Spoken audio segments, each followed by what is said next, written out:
Now, as we have said, today is Father's Day, and Rwanda has joined the rest of the globe in celebrating Father's Day. And though they are often taken for granted by those that are fortunate to have them, fathers nevertheless are an important aspect of the family. And this fact is known most by those who grew up without a father or those who grew up with a single parent, be it a father or a mother. With us now in the studio, we have such a person, Mireille Karera. Welcome back to our studio. Thank you. Thank you for having me back. Yeah. Can you begin by telling us, viewers, what it is like for you growing up in a household where you are with either a mother or a father? How was it like?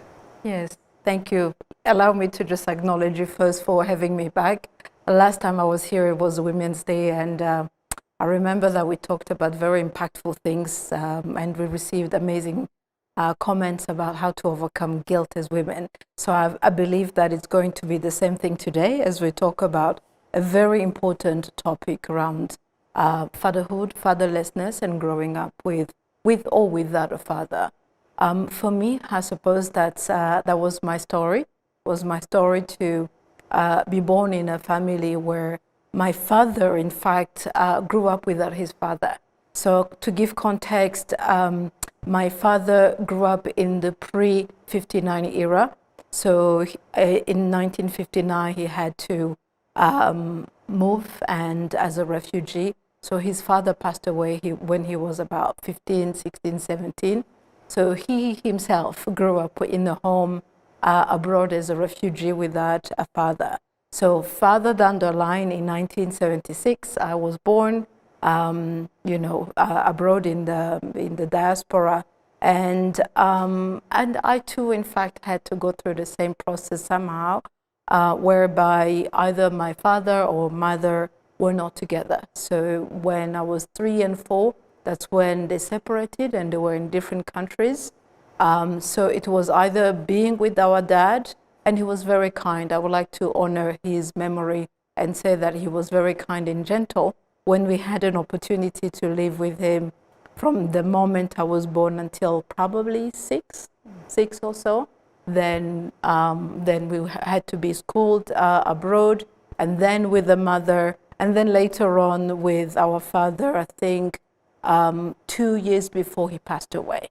So it was a little bit of back and forth of being with one or the other. So as I am now 48 years old, I have no idea what it's like to live with a father and a mother together under one roof. Can you share with us specific challenges that you faced growing up in such a situation? Yeah, so I think we have to put things into context because I grew up in the late 70s, so I was a teenager in the mid 80s and turned 18 when I was 94. So our grandmother, my father's mother, was coming from Rwanda at that time, and she was really asked to come and help her son, my father, to raise us. And she would just, be in between Ruhango, where we come from in the south, in Rwanda, and spend a few years. So from a maternal, loving household point of view, I had that. However, the challenges occurred when I became a little bit conscious and I became adult, and I had to realize that, hang on, my father never got to see me finish school, never saw me finish university, or gave me any kind of advice on what to do as an adult, etc. So it's only later on that I realized that there was probably some hidden trauma there that I had to work through. I had to work through not only as a person, and remember what I do for a living. I'm a coach, I'm a life coach. So there are a number of things I had to work on myself as part of my self-discovery, but also now being in the seat where I am healed, I overcame those issues of fatherlessness, which I think for both girl child and the boy child are relevant but different at the same time. So to answer your question, the challenge was realized a little bit later on when I grew up. However, now putting on my coach hat, every challenge is an opportunity. Yes. So I remember that 2 years before he passed away, and I was 16 or so, from the age of 16, 17, and unfortunately he passed away just 2 months before I turned 18. So I remember in his final days, I was given the task to manage, our household, his finances, already at 16. So until he passed away, in a way, I find that it was a blessing in disguise, because I was able to be trusted with finances, trusted with managing whatever that microcosm of an organization we had as a home with our siblings. And those are the skills that allowed me to later on run my own organizations and also be trusted with other people's organizations. Yeah. Briefly tell us, you mentioned that you are now a successful person in the business sector, a life coach. What initiatives have you undertaken to address these challenges that is faced by so many people around the world? Yeah, so thank you. That's a really important question, because I think your audience will need to know that if you are in a situation where you grew up with a single father or a single mother, it could go both ways. It's not the end of the world. So about 2 years ago, that's where I openly started journaling on my social media about my journey.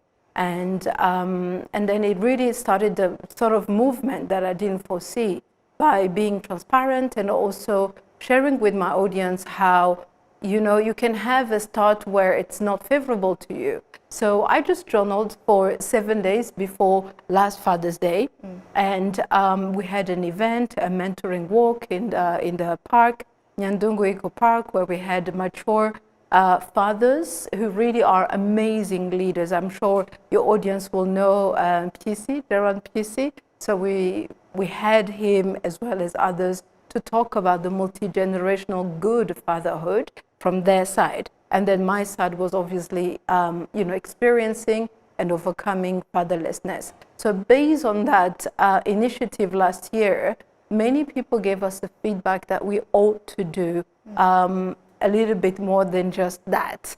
So that's where we started a campaign, and the campaign is about helping people overcome that specific issue. And with that, the campaign, by the way, it's called Forsaken for a Sake, and forsaken, which means abandoned, because when you are a single parent household, that means someone somewhere has abandoned the child. So if you are that person, you should not feel forsaken, because there's a purpose, as I found a purpose for myself. So we started our campaign, and now we are in the process of starting up a mentoring program, not only for the children, but also for those who are now mature like me, who can become mentors, be it men or women, to ensure that people are healed. Yeah, time is not on our side, but I would like to ask you one last question.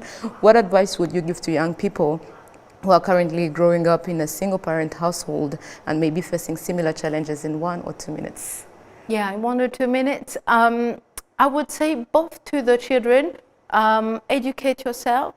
And nowadays we are in an information age where you can easily find resources. But more importantly, to fathers, make sure that you speak, you talk. Whether you yourself went through an issue of growing up without an example, a role model, there are resources. And we invite you to be part of that mentoring program, whereby we will not only have the children, but also the both mature mentors and mentees. And we'll be more than happy to give you more details on what's available in terms of resources to overcome that.